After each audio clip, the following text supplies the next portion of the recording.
भवानी अपर्णा जैसे ही विवाह स्थल पर आती हैं, भगवान सदाशिव बैठे हुए हैं और जैसे ही माता शक्ति शिवा आई, माता शक्ति का एक पैर था वो थोड़ा सा बगैर आभूषण के रह गया।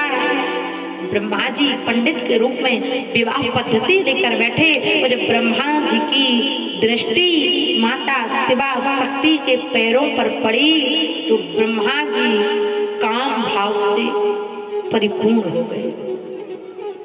ब्रह्मा जी के अंदर काम उद्योग हो गया, ब्रह्मा जी के अंदर काम भाव उत्पन्न हो गया।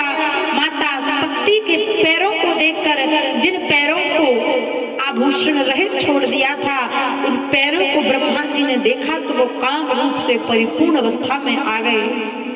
भोलेनाथ सदाशिव को पता चला, ब्रह्मा जी की इस गलती को, इस हरकत को देखा तो भगवान भोलेनाथ सदाशिव अपना त्रिशूल लेकर ब्रह्मा जी को मारने के लिए उद्योग हो गए।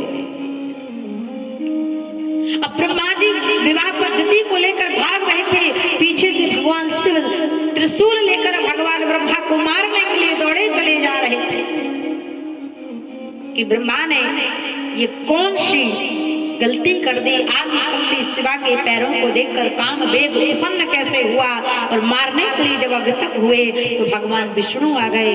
कहने लगे, हे महाराज ब्रह्मा जी को मत मारिए, ब्रह्मा जी से गलती हो गई, क्षमा कर दीजिए। और ब्रह्मा जी इस सृष्टि के करता है, धरता है, पालन करता, संहार करता, उत्पन्न करता है, इसलिए इन्हें छोड़ दीजिए। भगवान शिव तो दया के धाम सोचने लगे, ब्रह्मा की मृत्यु से इतने सारे लोग दुखी हो रहे हैं तो अब मैं ब्रह्मा को नहीं मारूंगा। लेकिन भगवान ने कहा, हे ब्रह्मदेव, जिस समय आपने शिवा शक्ति को नग्न पैर को देखकर आपके अंदर काम उद्योग हुआ है, उसी समय आपका वीरपात हुआ। उसी समय भगवान भोलेनाथ ने आकाश मंडल की रचना कर दी, मेघों की रचना कर दी। जब ब्रह्मा जी का वीरपात हुआ तो ब्रह्मा जी के वीर से आकाश का निर्माण हुआ, मेघों का निर्माण हुआ और उसी समय हल्की हल्की मंद मंद उन मेघों से आकाश मार्ग से वर्षा होने लगती है। बोलिए ब्रह्मदेव भगवान की जय। ऐसे सृष्टि का संचालन धीरे धीरे बढ़ता गया। अब माता शक्ति का, सती का भगवान सदाशिव के साथ विवाह होता है। बोलिए शिव शक्ति भगवान की, शिव शक्ति महायज्ञ की।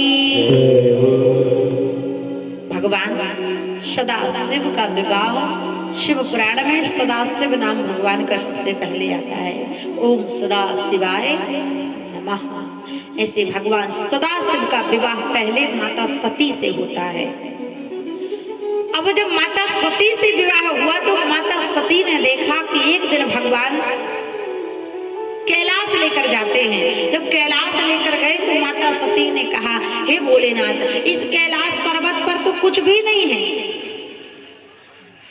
खाली है, भूत प्रेत पिशाच निकर मकर घूम रहे हैं, नाना प्रकार के लकड़ बग्घे घूम रहे हैं, चीता सियार घूम रहे हैं। एक काम कीजिए, हम नई नई शादी करके आए हैं तो किसी गांव में ले चलिए, कोई हमारा स्वागत करे, कहीं ना जाओ तो खैरी सिलगना ही चल